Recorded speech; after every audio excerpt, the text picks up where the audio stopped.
Alright, I'm peeved because I just recorded this video just to find out that my phone had switched from video to camera, and I just took a picture of myself at the start and then talked for 25 minutes to nobody. Even more than the nobody on this video. So I'm going to go back through this portion of my record collection. Apologies if it's a little brief. Mad Villainy, MF Doom and Madlib. This is my only one from either of the artists in my collection. I would love to get more, but especially Doom, since his passing, it's just been so hard to get for a reasonable price. So at some point I would love to pick up a bunch more Doom, but I got that for like $22 new, so not too bad. Monty Python Live at City Center. My dad is really into sort of British comedy, especially from this era. You know, Monty Python's, Fawlty Towers, stuff like that. So this is a cool one. The sleeve is in really good condition. The record is not, but I think that's the only comedy album, or one of two comedy albums that I own on vinyl. So, Neutral Milk Hotel. It's a gatefold in the airplane over the sea. My friend Oscar showed me this record.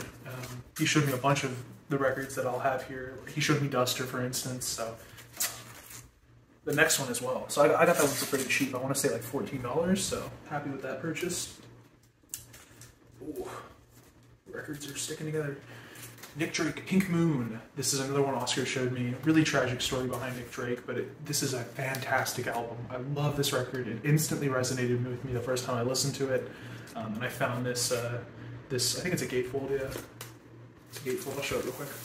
I found this at my local record store for relatively cheap. I think it was like, I want to say like $18, which is not terribly cheap, but this is also not a terribly cheap record to pick up most of the time, so I was happy with that. I'm happy that I have this record.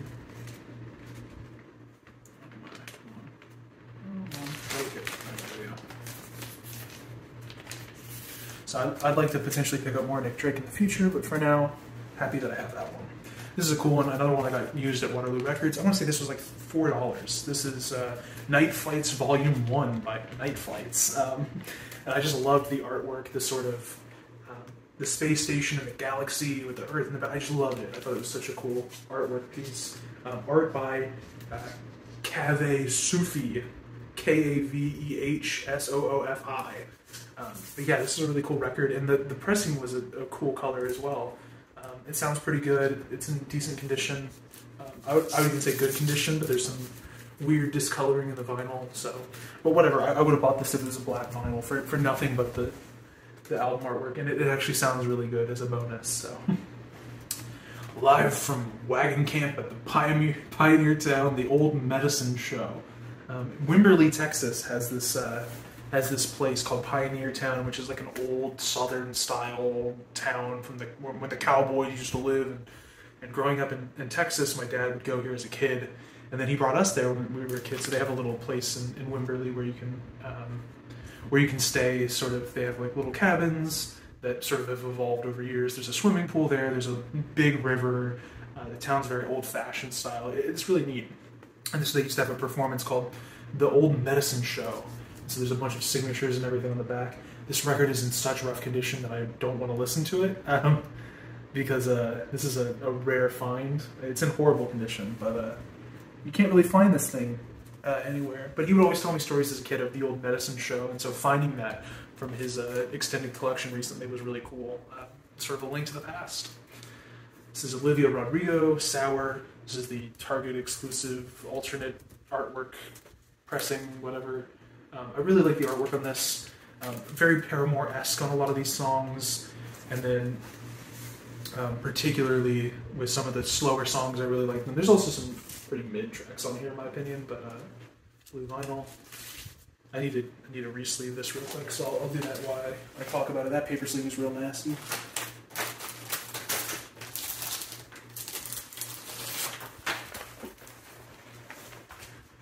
But yeah, the main reason I picked this up is I was already shopping at Target, already getting some vinyls from their clearance section. This wasn't on clearance, but I like it a lot. Sort of the artwork of it and everything. And this album was a big one that me and my friends listened to during one of our trips together. So, you know, Good For You in particular, very fun Paramore-esque song. And so it's cool for a newer generation to get into that Paramore style of music. very pop-punky in some ways, so cool record. I'm glad I have it. I'm trying to carefully reinsert it into the sleeve. It's a little bit off. I will do it in 2 pieces. Actually, I'll just stick this in the back, I think.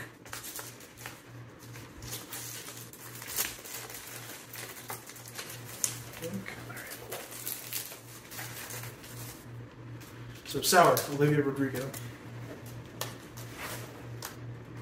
And speaking of Paramore, After Laughter. This is the only Paramore I have, which is a real shame. Particularly their first album, All We Know Is Falling, is one of my favorites. I love this band. Had a big Paramore phase when I was a teenager. But this was just the white marble vinyl version that was on sale for like, I want to say like $16 or something, so I picked it up. And I would love to get more Paramore in the future, but it's honestly pretty pricey, so. Phil Collins, Face Value. All the Phil Collins I have is from my dad's collection. I've been picking up a bunch of Genesis. I have not been finding a bunch of Phil Collins when I go out, but rest assured, wouldn't mind picking up some more Phil Collins. Philly C, his pop career is definitely really good. I wouldn't say it's better than Genesis. I'm a Genesis fan personally, but I honestly love the direction he took Genesis. So I'm a Peter Gabriel and Phil Collins fan. No Jacket Required. The last one was Honey, I Must Be Going. Pliny, Sunhead, Pliny. I don't know. Australian math rock / progressive metal artist. This is a really cool pressing. I got into Pliny around the time this EP is, like the single for this EP was coming out, so I went ahead and bought the vinyl for it. This particular pressing is really sick, and I think it's one of the more expensive records in my collection, but I obviously did not buy it, so in the hopes that it would be expensive at some point. I bought it because it looked sick and it was an EP that I was listening to a lot, so. Whoa. It's this sort of salt and charcoal looking pressing for the lead single off this thing called Salt and Charcoal. I love this EP, and I want more Pliny stuff in the future.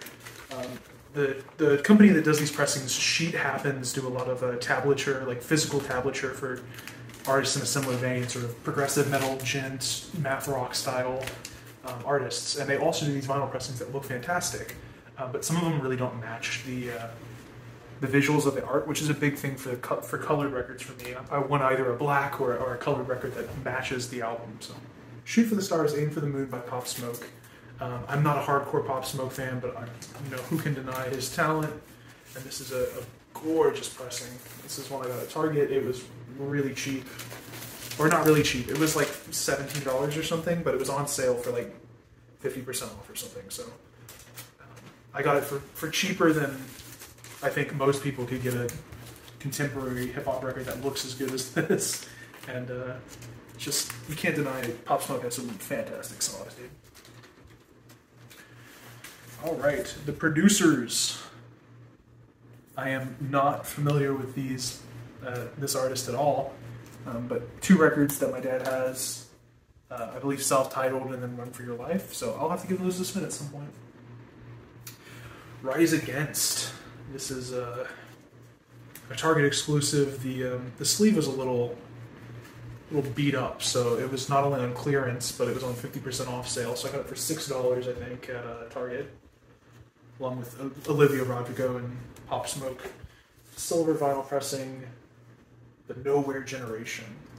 So this is I asked my resident Rise Against fan friend what his thoughts on this album were, because I listened to some Rise Against way back in the day, but have not kept up with their recent stuff, and he sent me a picture of his signed copy on his wall, and he's like, I think it's pretty good. So I went and picked it up. It was really cheap.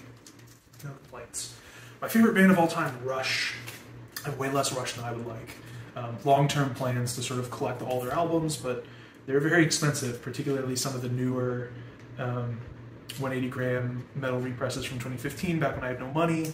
But Counterparts, Test for Echoes, ones like that were never really printed to vinyl are so expensive. So I'm holding out for a hopeful eventual repress along with these 40th anniversaries they've been releasing, which I'll show my 40th for Permanent Waves later. But this is one of the earlier pressings of the record that I found at a used record store in Round Rock, Texas, I think, like years ago. So this is Grace Under Pressure. So this was my dad's, either his first Rush record that he listened to, or certainly it was the first live tour he ever saw, the Grace Under Pressure tour. So that's a cool one to have. This is Clockwork Angels. Like I said, big gap in there. I'm missing a lot of Rush records, but this is the 2 LP gatefold of their last studio album, and the presentation here is phenomenal. It is so good looking.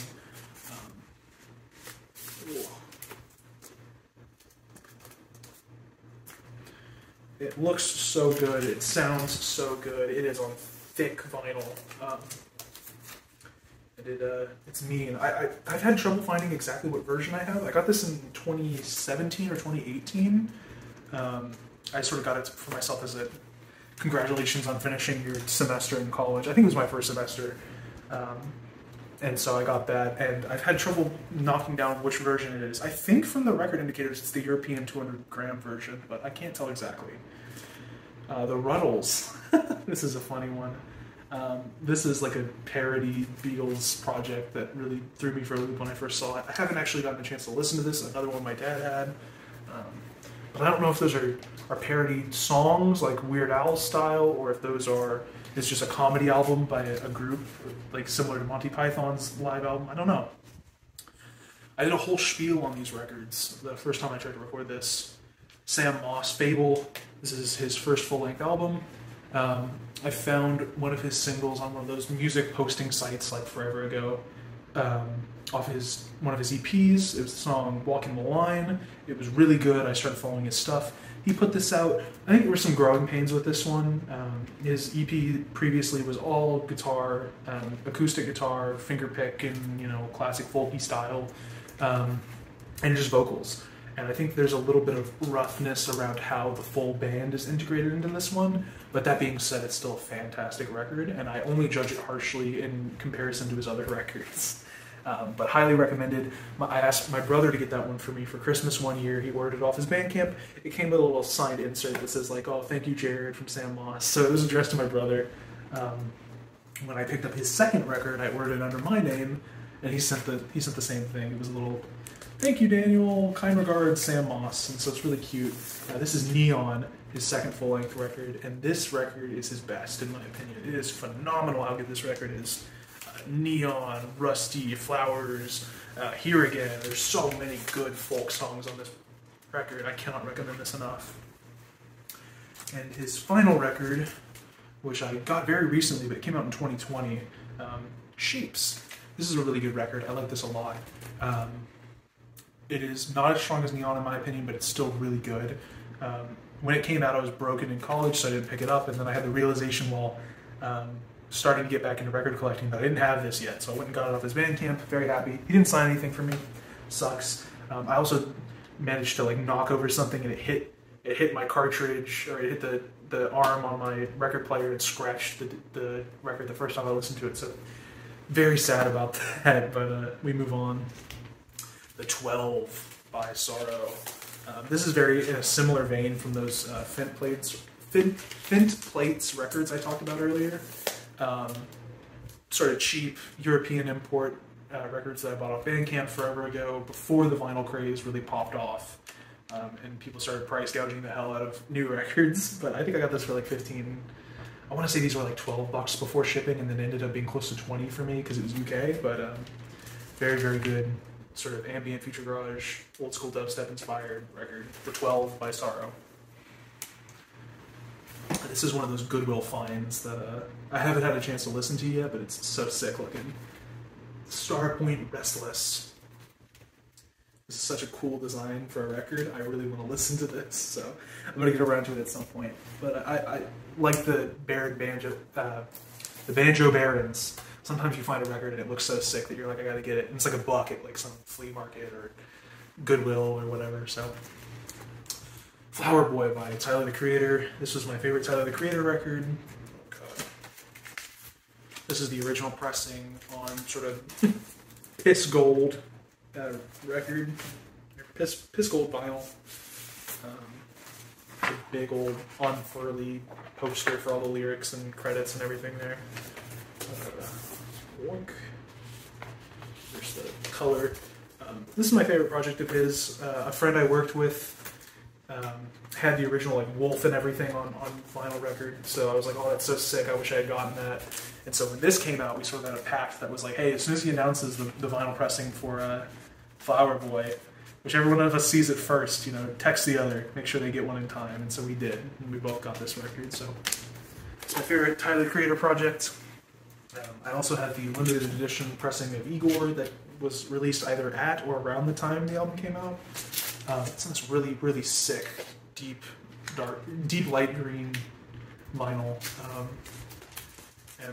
I've never really been in love with a Tyler project since Flower Boy, which sucks because everybody loves this record. So maybe at some point I need to listen to it again. And I've listened to it maybe a dozen times or so since it's been released, and it's never stuck with me for whatever reason. I haven't even given his newer albums a try, and I need to change that at some point because I do tend to like Tyler the Creator, but unlucky. This is these are Tommy Shaw records. So Girls with Guns. Okay, the spacing there got me a little bit. Girls with Guns and What If. So these are, I have not listened to Tommy Shaw, but it looks 80s as hell. These are from my dad's collection. I need to listen to these at some point. Definitely funny records to have. Tony Banks, The Fugitive. This is the solo project of the keyboard player from Genesis.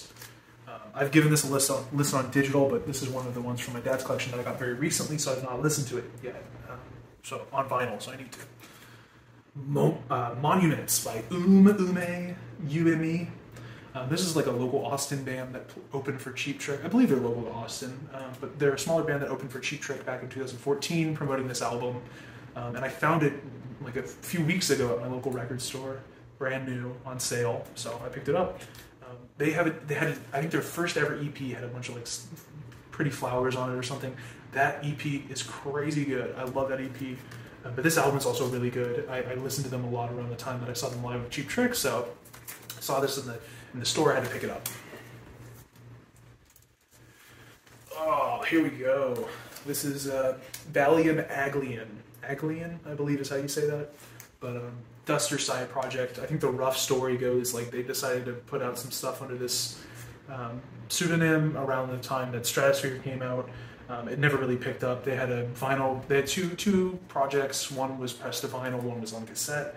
And during the sort of Duster Renaissance period, Numero Group took the songs off of both those records and put them on here on Dark Moon. So I found this at my record shop, and I was surprised they had it. It's just a black pressing. I think they had a clear one as well, but I had to pick it up because I think it's out of print right now. So I want to make sure I have at least a copy. And maybe if they do another limited pressing in the future, I might pick that up because there's some real good tracks on there. Last of my thin plates. This is Nocturnal by Vacant. This is such a good record. Really dense, heavy, atmospheric, chill music. Like it's just the atmosphere on these things is oppressive, and it sounds so good despite being a real dirty, cheap vinyl that I got from the UK for a couple bucks.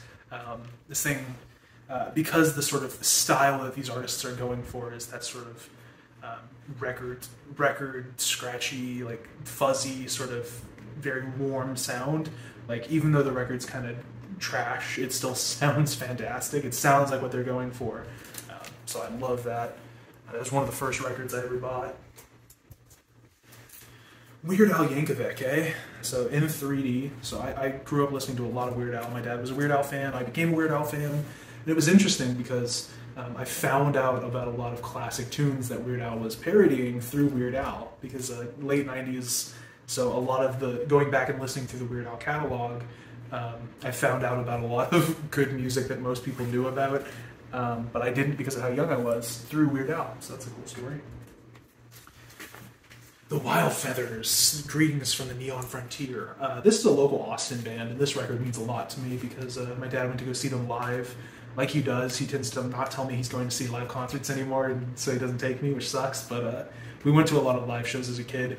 And I think he got this at Waterloo in Austin while he was down there going to see them live.